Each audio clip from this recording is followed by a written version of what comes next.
How are you able to convince investors to give you basically $528 million? We are thinking that, it's very active. A lot of companies are now adopting this. This is being too crowded. But if you take a step back. So, wow. If MetaPlanet is often associated as Asia's MicroStrategy, you've been compared to a regional version of that. Do you see DDC playing a similar role in onboarding other Asian public companies into Bitcoin? Okay, so It's amazing. You guys have achieved 1 billion views in a month in China, 1 to 3.5 million app users in Greater China, 60 million active viewers. This is insane. This is ridiculous. This is a crazy reach. How were those early days like? oh my gosh. So we're really going back in the day, right? Back in Yes, I 2012. want to hear it all. Yeah, welcome to another episode of Simply Bitcoin IRL. Today, I'm joined with Norma. Norma is the CEO of a publicly traded Bitcoin Treasury strategy company, DDC. Norma, thank you so much for joining us. Thanks for having me, Nico. It's great to be here. Norma, I don't want to start with this topic, but I want to address the elephant in the room because I've worked in Bitcoin almost a decade now. It's my 9th year, and I'm just so used to being around these convention centers and just my general audience. I see the demographics, the platforms give us this information. You Yeah. are literally the first female CEO to do something extremely badass in Bitcoin, like public treasury. How does that feel? How that must be crazy and just in of itself. It is. Yeah, we're addressing the big pink elephant. Oh, no, the orange elephant in the room with this topic. I mean, it's exciting. It's an exciting. I think it's, really downplaying how I feel. But when I start thinking about, whether this is suitable for DDC, I really didn't think about, am I the first woman, female founder to do this? But I would just really do deep dive and understand the strategy, whether it's suitable for creating long-term shareholder value. But once I decided to do it, and I start sharing my vision for a lot of my friends who are way more experienced in Bitcoin than I am, they're like, "Wow, you are actually going to be the first female founder to do this. This is going to be amazing." And I think it's true, and it's definitely to separate myself and DTC from other companies out there doing the same thing. But hopefully, by sharing my journey and super exciting journey so far, we can hopefully attract more female investors, whether they are crypto or maybe non-crypto natives, to participate and also, get a piece of the Bitcoin action. Yeah, and I loved your response, by the way, which is the appropriate response, which is like you didn't even think about it. You were focused on providing shareholder value, which is the appropriate response, right? But I just wanted to ask that question because again, it's such a unique position. So I'm like wondering, I'm like, how does Norma feel about this? What is her personal journey on this? But again, you're focused on providing value, which is what is actually important. This is what your shareholders care about fundamentally. They don't care about, who you are, what your background is. They of course they do a little Absolutely. bit, but they care about, is this person qualified to do the best job that they can? And obviously you are that person. So my next question to you is DDC is a food and lifestyle brand. At first glance, not what people typically associate with Bitcoin, but simultaneously, this isn't out of the norm in terms of Bitcoin treasury companies. Why am I saying this? So, of course, MetaPlanet at this point. MetaPlanet was a hotel chain. It was a hotel chain that was heavily affected by the pandemic. MicroStrategy was, Michael Saylor has said it in his own words. I was thinking about retiring. Like, I didn't see a future for my company. So it's not out of the norm for a company to pivot and adopt a Bitcoin treasury strategy. Why did you decide to do that? And how does the food and lifestyle brand kind of play into that? Yeah, I mean, When people think about Bitcoin, they usually, like you said, picture like tech companies, hedge funds, or like really bold financial institutions. Not necessarily the first thing comes to mind is a food or a lifestyle brand like DDC. But I think that's what makes our story and journey that much more interesting.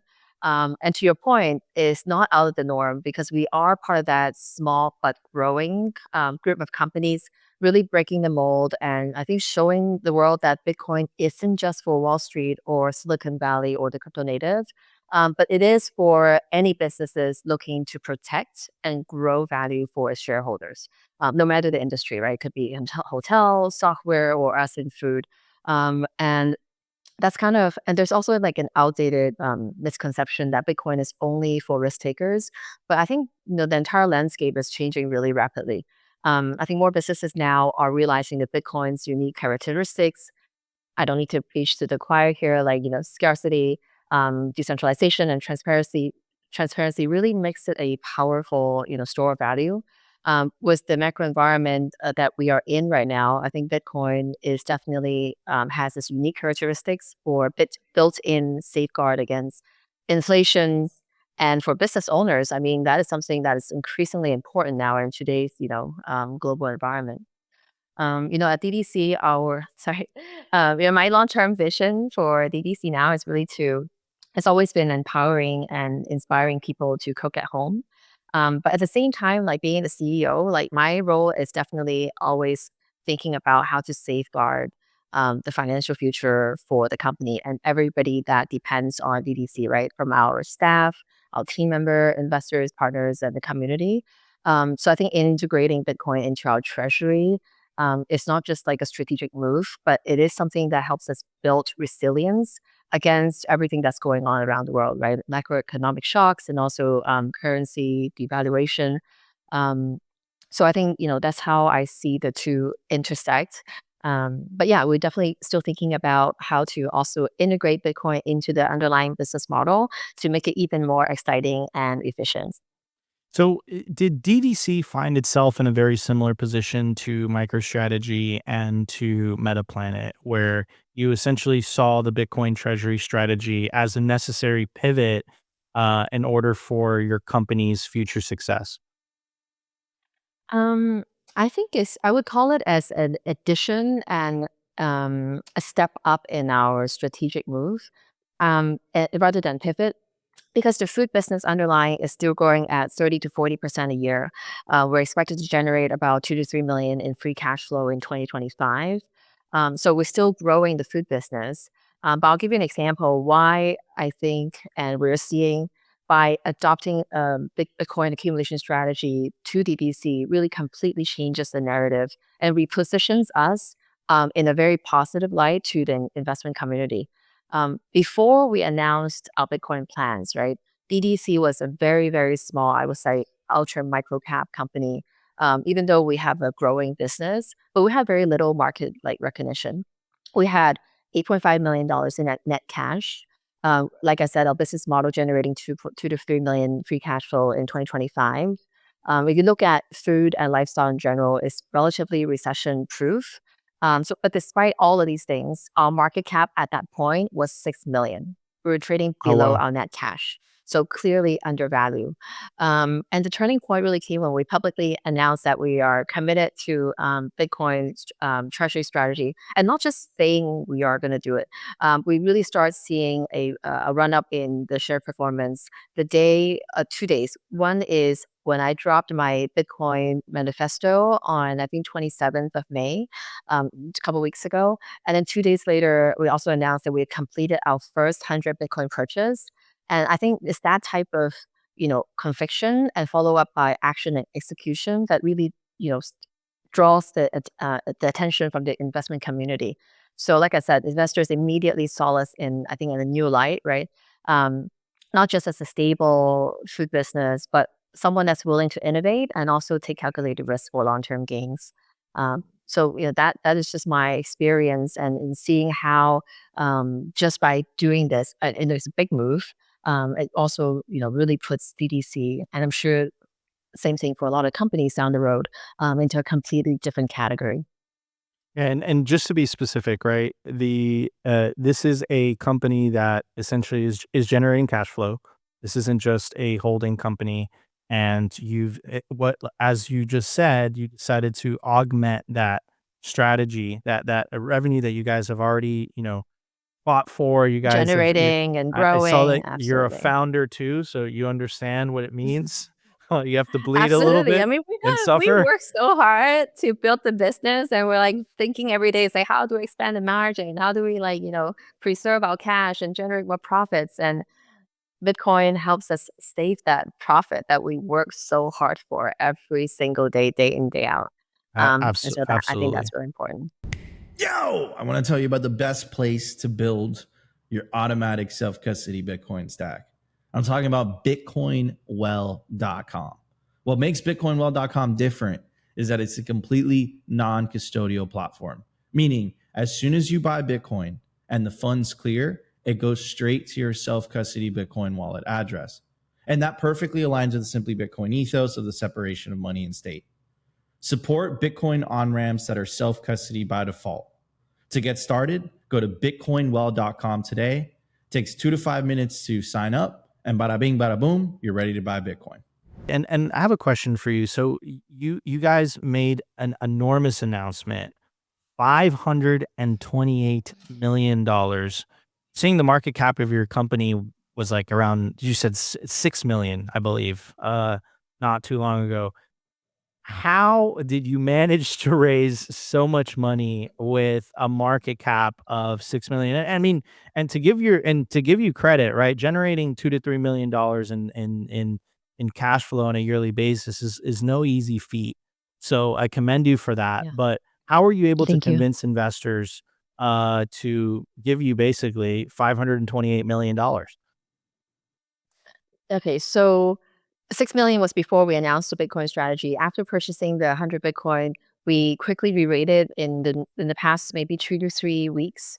We're now closer to 40, 50 million market cap, but still compared to the private. Same question, because if you Question, wouldn't have right? raised it, Exactly. it doesn't change the fundamentals, right, of how the Look, market it's saw still you 10 before the. times. Yeah, Yeah. absolutely. Um, look, I think I would credit this to a few factors. I think right now the entire market towards Bitcoin accumulation strategy is very positive. Even though we are thinking, we meaning people that are involved in the sector, in the space, we are thinking that, oh, it's very active. A lot of companies are now adopting this. This is being too crowded. But if you take a step back, it's still like at the tip of the iceberg. I mean, we are still the very first bucket of companies doing this. If we think about the future 5 to 10 years, every listed company should have Bitcoin on their balance sheet. Then we are right now, I don't know, 200 companies or something like that. We're still at the very, very early stage. And I think especially being listed in the US market, we do have the advantage to have this amazingly deep capital markets to tell our story and to kind of share my vision for the company. And so I would accredit that to the overall market sentiment towards Bitcoin accumulation companies and also just being in the US capital markets in general. Secondly, I would have to give a lot of credit to my partners, Maxim Group. They're my exclusive financial advisor. They've helped me list a company 2 years ago. They've been an incredible partner during my fundraising process. Yeah, I think that's why we are able to do this incredible fundraise. And also, not to mention the performance of the stock, right? It's up 400%, I believe, in the last couple months alone. I'm assuming investors are reacting to that. I think the rule of thumb, right, is doubling your money every 10 years in the Mhm. S&P. I think that's the rule of thumb. You Yeah. did 400% in a matter of months or in a month, right? So that, Well, it's not just me. I would also give the credit to Bitcoin there. Yeah, of but course. definitely. No, no, no, Mhm. but you give okay, it's true. Bitcoin is the underlying asset, but fundamentally, you still are the founder, you are the CEO, you are the one, and you are the one behind the wheel. I mean, we've seen GameStop kind of drop the ball, so to speak. It seems like you guys didn't drop the ball whatsoever. Well, we're still very early in our journey, but um, I I um, I was at the Bitcoin conference a couple of weeks ago, And I had the privilege of being in this smaller group where MicroStrategy was doing a sharing, and being the first female CEO to adopt this globally. At the event, my YPO brother, he's like, Norma, you've got to ask Michael the first question. And so, of course, I asked him, like, understanding what I'm trying to build right now with DDC, being inspired what he's done with strategy, what would be his advice for me, right? And then he really said just two things. Number one is like being more visible and being more active in social media, telling my story, sharing my journey to more people, and telling them what we're doing at DDC. I think is number one. Number two speaks to your point is just execution, like putting heads down. If we say we're going to do this, we're going to follow up with action. If we say we're going to build, one of the most valuable Bitcoin treasury companies in the world, then we raise the capital to do it. We show the market that we can raise the size of capital, and then we execute on really just being smart and consistent in acquiring Bitcoin. Yeah, and I think the market is the ultimate truth teller, and I think it's clearly reflecting that your guys' strategy is clearly working. And it's extremely exciting. Again, I have to commend you again. If MicroStrategy was the first to come up with the Bitcoin Treasury strategy, DDC is the first to come up with a Bitcoin treasury strategy with the female CEO, and that's extremely commendable, and I applaud you for that. Very, very Thank you cool. so So much. if MetaPlanet is often associated as Asia's MicroStrategy, you've been compared to a regional version of that. Do you see DDC playing a similar role in onboarding other Asian public companies into Bitcoin? First of all, being able to be compared to Simon and MetaPlanet is like extremely flattering. And it's also, I think it's a sign of growing momentum, behind corporate Bitcoin adoption in the region. I think right now we are seeing a small handful of Asian public companies having started to add Bitcoin to the treasuries. But once again, the movement is super early stage. I see DDC right now, we are one of the pioneers, and I think what we're doing is just demonstrating that Bitcoin can be a super valuable tool for companies across all industries in the region, not just tech and finance. Um, and we are kind of, really uniquely positioned where we're listed in the US, but we have a lot of roots in Asia. So that gives us like a special advantage. We can access, like, I mentioned liquidity and really regulatory benefits in the US capital markets, while also leveraging our existing relationships for being in the Asian market for over 10 years, where we can source Bitcoin, where we can build partnerships. So I think having this like dual presence allow us to bridge east and west. Really serving as the model for other companies to consider moving into a similar path. So ultimately, like my goal is through my example, sharing my journey, and DDC an example, will inspire other founders in the region to kind of take this on and really make the region as one of the leader, or at least a very significant player in the global digital asset economy. Need liquidity without having to sell your Bitcoin? For more than 6 years now, Ledn has been the trusted choice for Bitcoin-backed lending with transparency, security, and trust at their core. I absolutely love these guys, and I personally have not only an account with them, but also a loan. And some of the key features that I love about Ledn is the fact that there are no monthly payments. You pay at the end of the term. You also have the ability to roll over the loan as well, and you can pay it back whenever you want. Essentially what they do is that they help their clients unlock the liquidity of their BTC, allowing you to HODL while still accessing the wealth of your Bitcoin. They've been battle tested with their focus on transparency, security, and trust, allowing them to build a proven track record of client success and security, helping tens of thousands of clients harness the value of their digital assets with confidence and peace of mind. Learn more about what your BTC can do for you. Check out ledn.io today. I think a lot of the success that MetaPlanet had and MicroStrategy had is because of the regulatory limitations on people being able to buy spot Bitcoin in itself, right? So if you're a pension fund, if you're an institutional investor, and perhaps you don't want to risk your job, so to speak, right? It's a lot Yeah. easier to buy a publicly traded company and convince your boss of that or convince your client of that rather than, hey, we're going to go buy Bitcoin or we're going to buy the spot Bitcoin ETF.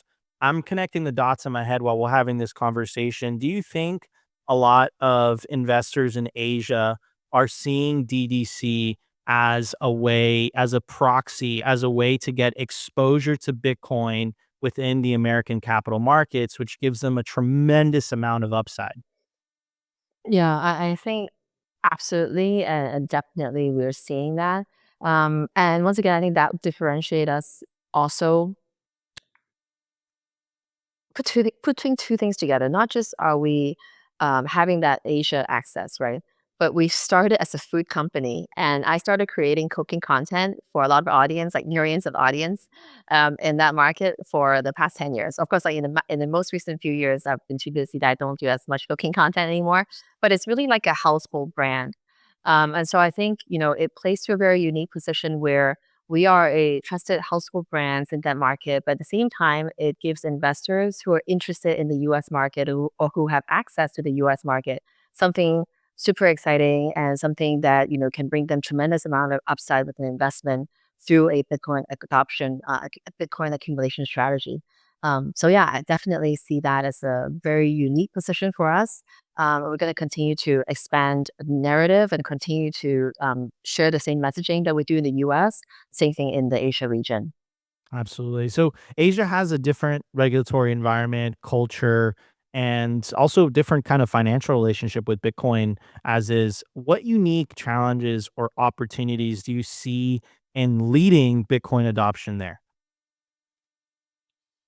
I think Asia in general is like is a region, but at the same time is so diverse. And so I think that in itself is probably the biggest challenge. It's also its greatest opportunity of strength, if you will. Each country in the region has its own approach, and it's different, culturally, different regulatory environment. But for example, like countries like Southeast Asia, South Korea, or Japan and Vietnam, they have the highest crypto adoption rates in the world, while others are like just very early stage of exploration. In terms of regulatory fronts, me being originally from Hong Kong, we are seeing some very encouraging signs, right? I mean, Hong Kong recently just passed a stable coin bill establishing a licensing regime for fiat referenced stablecoins. So I think this particular move is expected to definitely pave the way for broader, digital asset adoption in Hong Kong and also in the region. So I think as more Asian jurisdictions create these clear frameworks, right, we are definitely going to see increased participation from more traditional financial institutions and more robust infrastructure for Bitcoin in general. But rather than other than just being diverse, I think education is the challenge, not just in Asia, but globally for Bitcoin, right? I think many people still associate Bitcoin with risk and speculation, but once again, I think that perception is changing quickly. At the same time, like you pointed out at the beginning of this interview, right, it's dominated by a very narrow demographics, like mainly men and also tech enthusiasts. But once again, I think the reality is changing. For example, in Vietnam, 24% of women own crypto. That's like the highest rate globally. If you look at the younger demographics, right, millennials and Gen Z across Asia, they're very open and there's high interest level for digital assets. That in itself is already pushing a lot of businesses and probably to an extent regulators to adopt, digital assets and Bitcoin.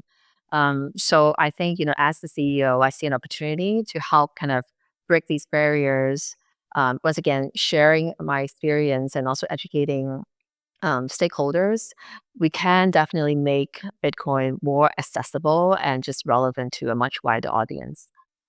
So, as someone who's straddling the world of retail brands, capital markets, and now Bitcoin, where do you see Bitcoin playing the biggest role in consumer facing businesses?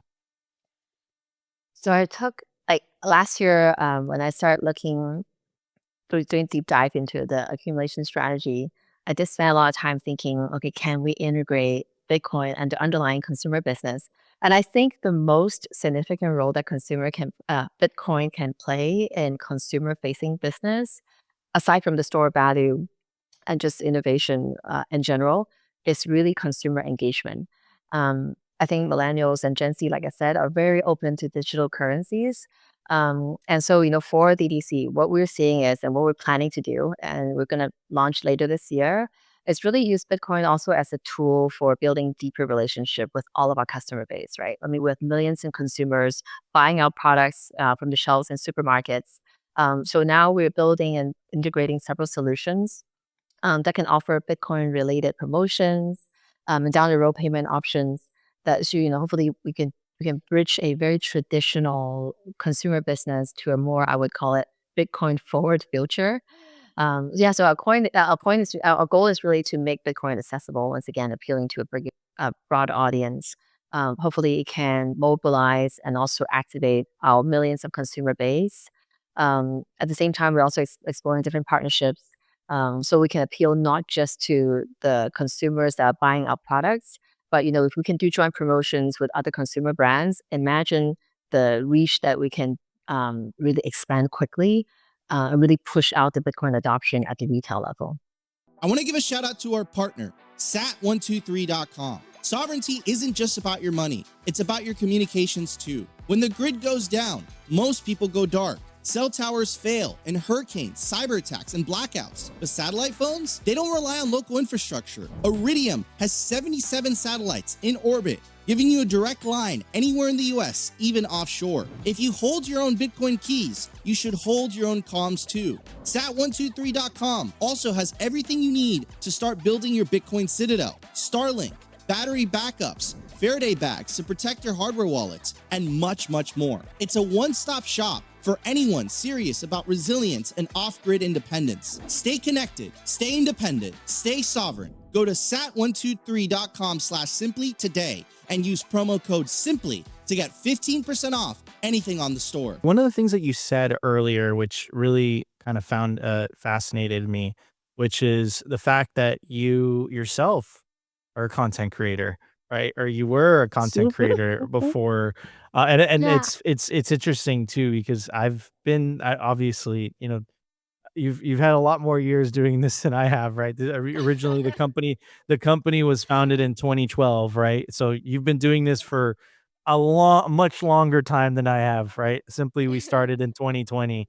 But the reason I'm saying this is because you went through something similar that I think I've been going through lately, which is, originally I just focused on making content. I was just a content creator.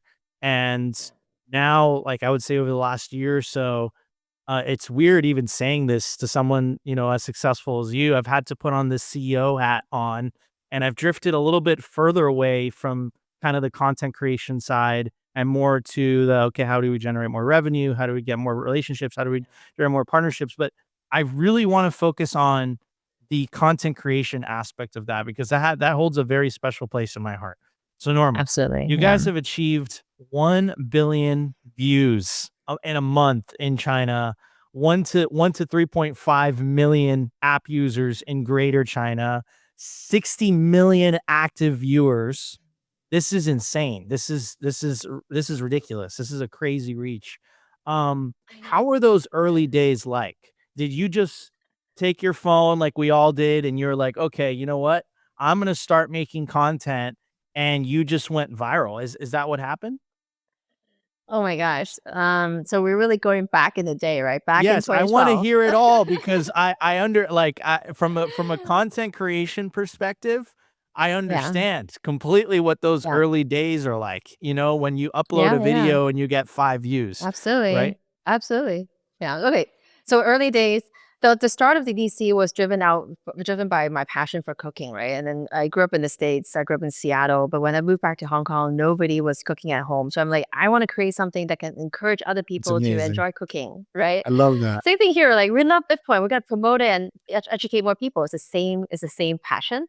So I started at my 300 square feet apartment, right? One man, me and So me and wow. my co-founder, two-man band, writing content, buying groceries after work because I was doing equity research at the time, and just like moonlighting. And then we were sharing content on Facebook, and then very lucky, like early on, I got my first 100,000 follower on Facebook. And then one of the local condiment brands in Hong Kong reached out and saying, "Oh, I really love your content. I was really doing this for, Asian home cooking. Can we partner?" That's when I thought about, oh, maybe we can, think about doing this full time, right? Um, but I can totally relate to what you were just saying. It's a tough decision when us being the content creator ourselves, but also running the business. At some point, we just have to kind of make a decision and drive that balance. For me, every time right now, I still run a podcast in mainland China, but it's more on leadership and some like, some to a certain extent, some also on manifestation, positive thinking, mindset sharing. I love it. Like it brings me back to, day one, like, oh, why did I do this? Right. It really brings you back to that core. But you just kind of have to make decisions as the business grow. You are the key decision maker, and we just kind of have to balance it out. Well, as a fellow content creator, this is an inspirational story, starting off with humble roots in a small apartment in Hong Kong and then getting to essentially the heights of success that you've reached, basically having a company public in the United States, having tremendous amount of success, adopting a Bitcoin treasury strategy. You were talking about that earlier. What was your initial motivation? Like what piqued your interest? Was it a Michael Saylor podcast? Was it Jeff Booth? Was it Saifedean? Who did you initially hear and you say, you know what? I think this might be a good idea for my company.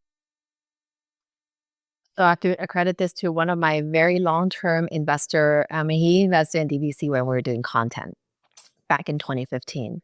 But now he's a very influential investor in Bitcoin. And he watched me this journey, right, from content to content commerce to consumer listing in the US. I remember last summer in September, he sat down with me and had a coffee. And then he's like, Norma, I watched your journey. I know you're very busy because we've been acquiring different consumer brands. We probably make an acquisition every, 12 to 18 months. But then he's like, think outside of the box. And have you thought about not just acquiring traditional business with DDC? Have you thought about, acquiring digital assets, in particular Bitcoin, right? And he is the person that actually pointed me to MicroStrategy and Michael Saylor's playbook. And he's the person that guided me down this orange rabbit hole. Yeah, it's fantastic, and that's crazy. Started as a content creator, took a company public, Bitcoin treasury strategy. Stock is up 400%. The future looks bright. My final question to you is, if another public company CEO came to you asking about potentially adopting a Bitcoin treasury strategy, what recommendation would you give them? I would probably say like three things. The first one is just about education for yourself, doing this deep dive and really building that full conviction in Bitcoin's role as a strategic assets for your company, right? Because once you've had that conviction, I would call it an inner citadel. Share that education and knowledge and your experience with then your board, your shareholder, and any partners that you need during the entire journey, right? And then also communicate your strategy really clearly to build transparency, which is going to build the trust and the support that you need as the founder and CEO taking this on. Second thing, I think, be prepared to be challenged. There's going to be skeptics out there, and from time to time, there might be regulatory hurdles. But I think as founders and CEOs, we that have built businesses from the ground up, we're kind of used to facing different obstacles from time to time. But always focus back on your own vision. Like remind yourself, why are you doing this, and what is your long term goal? But at the same time, remaining open to learning new things. I think this two combination was going to be very well positioned yourself to succeeding in anything you do, but also adopting the Bitcoin accumulation strategy. Finally, it's really just embracing this new community that you are now a part of. Um, I find my experience since announcing doing this has been an incredibly welcoming experience. Just being able to connect with other companies, other founders like Simon. He's been so helpful to me early on during my journey. And I mean, there's so many people in this space that are willing to share their experiences, share their resources. And this community is definitely growing. And there's a wealth of knowledge that is already here. So embrace it. Don't just dip your toe in it, just jump all in. Amazing, amazing. Well, Norma, founder and CEO of DDC, thank you so much for joining me on Simply Bitcoin today. Guys, you can go check out the ticker on the NASDAQ and the New York Stock Exchange, DDC. And if you want to find out more information about Norma, you can go give her a follow. Norma, if you could be so kind, if you could tell everybody where they can follow you on social media. Sure. Find me on X. My handle is DDC Norma. Amazing. Norma, thank you so much for joining us today. I appreciate it. Thank you, Nico.